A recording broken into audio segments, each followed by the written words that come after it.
Hi ನನ್ನ ಎಲ್ಲ ಸ್ನೇಹಿತರಿಗೆ ನಮಸ್ಕಾರ. ಹೇಗಿದ್ದೀರಾ? ಎಲ್ಲರೂ ಚೆನ್ನಾಗಿದ್ದೀರಿ ಅಂತ ನಾವು ಭಾವಿಸ್ತೀವಿ. ಇದೇನಪ್ಪ ಈ ಥರ ಬಟ್ಟೆ ತೋರಿಸ್ತಾ ಇದ್ದೀರಾ ಅಂದ್ಕೊಂಡ್ರಾ? ಇದು ಶಾವಿಗೆ. ನಮ್ಮ ಮನೇಲಿ ಶಾವಿಗೆನೇ ವರ್ಷಕ್ಕೊಂದು ಸಲ ಮಾಡಿಸ್ತೀವಿ. ಹಾಗಾಗಿ ಅದನ್ನು ಬಿಸಿಲಿನಲ್ಲಿ ಚೆನ್ನಾಗಿ ಒಣಗಿಸ್ಬೇಕು. ಆವಾಗೆಲ್ಲ ಸಾಂಪ್ರದಾಯಿಕವಾಗಿ ಮನೆಯಲ್ಲೇ ಹೊಸಿತಾ ಇದ್ದರು ನಮ್ಮಮ್ಮ, ನಮ್ಮ ಅಜ್ಜಿ ಅವರೆಲ್ಲ. ಇವಾಗ ನಾವು ಆ ಥರ ಮಾಡೋಕ್ಕಾಗಲ್ವಲ್ಲ, ಸ್ವಲ್ಪ ಕಡಿಮೆ ಆಗಿದೆ ಅದರಿಂದ. ಹಾಗಾಗಿ ನಾವು ಮಿಷನಲ್ಲಿ ಹಾಕಿಸ್ಕೊಂಬಂದಿದ್ವಿ. ಇದು ರವೆ ಅಂತ ಹಾಕ್ಸಿರೋವಂಥದ್ದು. ರವೆಯಲ್ಲೇ ಶಾವಿಗೆನ ತಯಾರು ವರ್ಷಗಟ್ಟಲೆ ಇದನ್ನು ಸ್ಟೋರ್ ಮಾಡಿ ನಾವು ಇಟ್ಕೊತೀವಿ. ಈ ಯುಗಾದಿಗೆ ಕಂಪಲ್ಸರಿಯಾಗಿ ನಾವು ಶಾವಿಗೆ ಬೆಸಿಲೇಬೇಕು.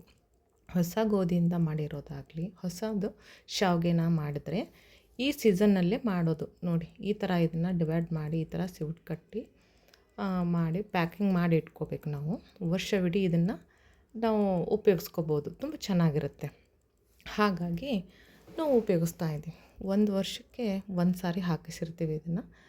ಮತ್ತು ಬೇಕಂತಂದರೆ ಖಾಲಿ ಆಗೋದಿಲ್ಲ. ವರ್ಷಕ್ಕಾಗುವಷ್ಟು ಒಂದು 5-6 ಕೆ ಜಿ, ಇಲ್ಲಾಂದ್ರೆ ಒಂದು 10 ಕೆ ಜಿ, 8 ಕೆ ಜಿ ಈ ಥರ ಹಾಕಿಸಿರ್ತೀವಿ.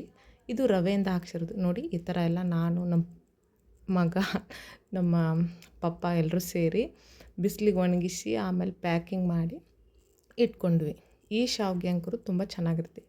ಅಂಗಡಿಯಲ್ಲಿ ತೊಗೊಂಡು ಅಂಗಡಿಯಲ್ಲಿ ಮಾಡಿದ್ದು ಯಾವಾಗ ಮಾಡಿರ್ತಾರೋ, ಹೇಗೆ ಮಾಡಿರ್ತಾರೋ, ಅದು ಯಾವ ಹಿಟ್ಟು ಅದು ಸರಿ ಅನಿಸೋದಿಲ್ಲ. ಹಾಗಾಗಿ ನಾವು ಮನೆಯಲ್ಲೇ ವರ್ಷವಿಡೀ ಆಗೋ ಹಾಗೆ ಇದನ್ನು ಮಾಡಿ ಸ್ಟೋರ್ ಮಾಡಿ ಇಟ್ಕೊಂಡ್ರೆ ಆರೋಗ್ಯಕ್ಕೂ ಒಳ್ಳೆಯದು. ಆಮೇಲೆ ಇದು ಹಬ್ಬನ ಯಾವಾಗ ಅಂದರೆ ಯುಗಾದಿ ಹಬ್ಬಕ್ಕೆ ನಾವು ಇದು ಶಾವಿಗೆ ಪಾಯಸ ಅಂತಾರಲ್ಲ, ಅದನ್ನು ಮಾಡ್ಬೋದು. ಆಮೇಲೆ ಇದನ್ನು ನ್ಯೂಡಲ್ಸ್ ಕೂಡ ಅಂತಾರೆ, ಮ್ಯಾಗಿ ಅಂತಾರೆ. ನೀವು ಹೇಗೆ ತಯಾರು ಮಾಡಿ ಇಟ್ಕೋತೀರಾ ಅನ್ನೋದನ್ನು ಕಮೆಂಟ್ ಬಾಕ್ಸ್ನಲ್ಲಿ ತಪ್ಪದೆ ಎಲ್ಲರೂ ತಿಳಿಸಿ.